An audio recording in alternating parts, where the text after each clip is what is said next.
का मतलब क्या होता है? पर का मतलब होता है ऊपर। पर का मतलब ऊपर। तो भगवान शंकर कहते हैं ये ऊपर में विद्यमान है। किसके ऊपर में? तो रजोगुण और तमोगुण, ईड़ा पिंगला ऊपर, इसके ऊपर। ऐसे को माता सहजोबाई खुलासा करती है। माता सहजोबाई कहती है भैया जी हरी रस पी मतवारा, भैया जी हरी रस पी मतवारा, 8 पहर झूमत ही बीते, डार दियो सब भारा। अब ईड़ा पिंगला ऊपर पहुंचे। कहाँ पहुंचे? ऊपर। अब भगवान शंकर क्या कहते हैं? सुषुम्ना तू परे लीना। मिल गया ना बात? देखिए भगवान शंकर जो कहते हैं माता सहजोबाई उनको देख रही है, अनुभव कर रही है। भगवान शंकर कहते हैं पर में विद्यमान है, और माता सहजोबाई साधना करके देख करके तब कहती है ईड़ा पिंगला ऊपर पहुंचे। ऊपर जब गए तब क्या हुआ? सुखमन वहां सुख मिला है, सुखमन पाठ उधारा। यही बात है कठिन, इसी में पेच कसा हुआ है। महर्षि दयानंद का नाम आपने सुना है? महर्षि दयानंद आर्य समाज के संस्थापक थे। हमारे गुरु महाराज कहते थे महर्षि दयानंद, ऐसे महर्षि को मैं साष्टांग प्रणाम करता हूं। महर्षि दयानंद की बहुत बड़ी देन है हिंदू समाज को, बहुत बड़ी देन है ना।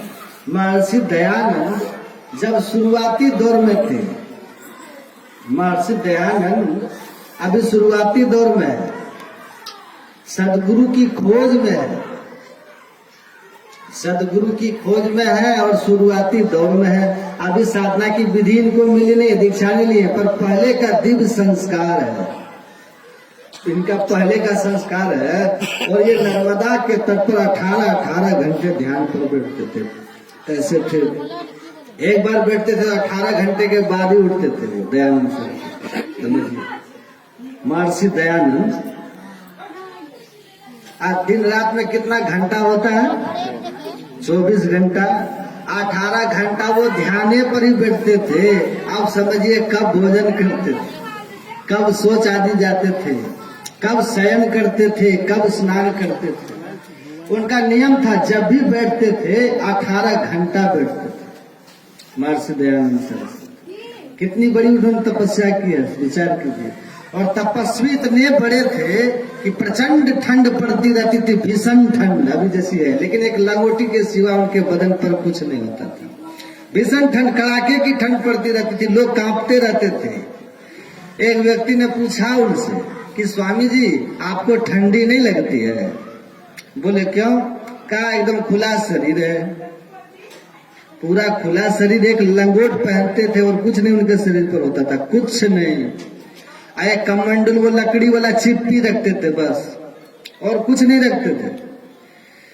पूछा कि स्वामी जी इतनी भीषण ठंड पड़ रही है, ये जनवरी दिसंबर का महीना है, इतनी कड़ाके की ठंड पड़ रही है, हम लोग तो हीटर के पास बैठे रहते हैं, व्यवस्था करके रहते हैं ठंडी से बचने के लिए, और आप ऐसे घूमते रहते हैं।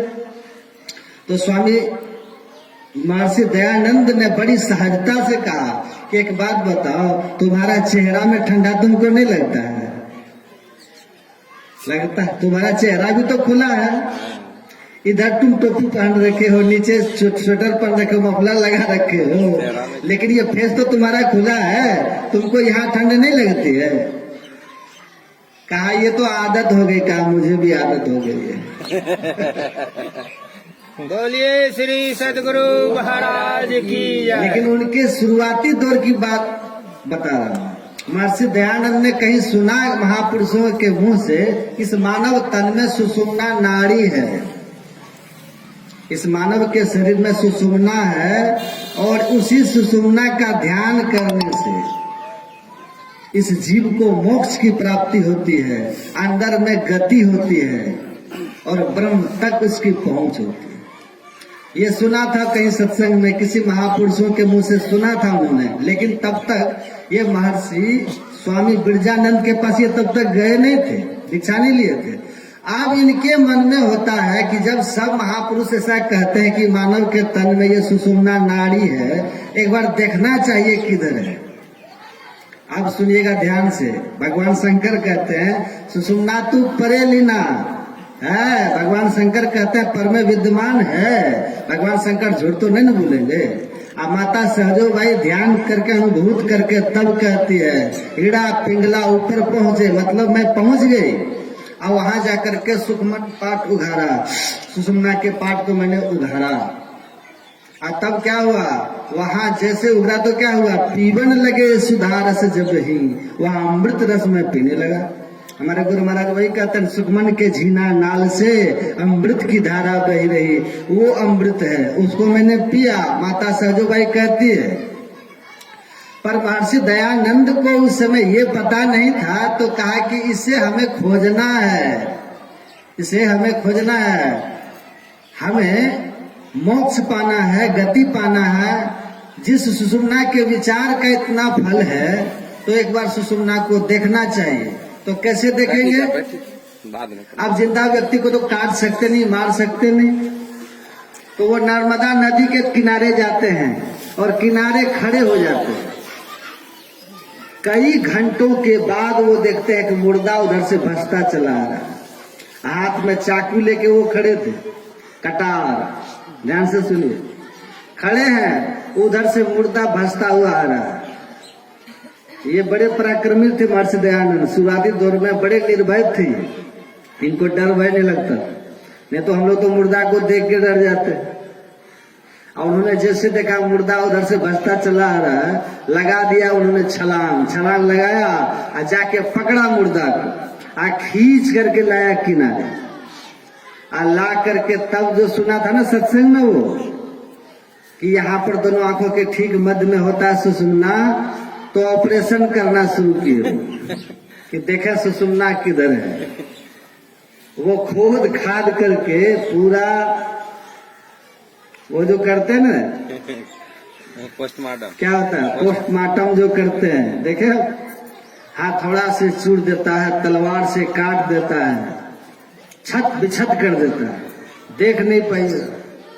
पर महर्षि दयानंद को एक जुनून था भीतर में, एक जज्बात उनके भीतर में, हमें ये देखना है किधर है ये सुषुम्ना, जिनकी इतनी महिमा है। आइए जानते हैं, ये सच्चे शिव की खोज में निकले थे। शिवालय में बैठे थे ना महर्षि दयानंद, इनके घर वालों ने शिवालय में जाकर के शिवलिंग की पूजा की, कहा कि यहाँ पर भगवान शंकर रहते हैं, इसलिए हम लोगों ने शंकर भगवान की पूजा किया। तो सब तो पूजा करके चले गए। महर्षि दयानंद छोटा मूल शंकर नाम था तब उनका बचपन में, मूल शंकर वहां बैठ गए कि जब भगवान शंकर है तो वो आएंगे, हम दर्शन कर लेंगे। रात भर वही मंदिर में रहे, लेकिन एक घटना घटी। क्या? वो देखते हैं कि एक प्रसाद उसाद जो चढ़ा हुआ था ना शिवलिंग के ऊपर, अगल बगल आजू बाजू जो प्रसाद चढ़ा हुआ था, तो वो देखते हैं उधर से एक चूहा निकलता है। अब जैसे चूहा निकला तो कहता हाँ अब भगवान शंकर आएंगे चूहा को भगाने के लिए, क्योंकि इनका प्रसाद खा जाएंगे ना। बच्चा है मूल शंकर, पर भीतर में संस्कार हिलोरा ले रहा है।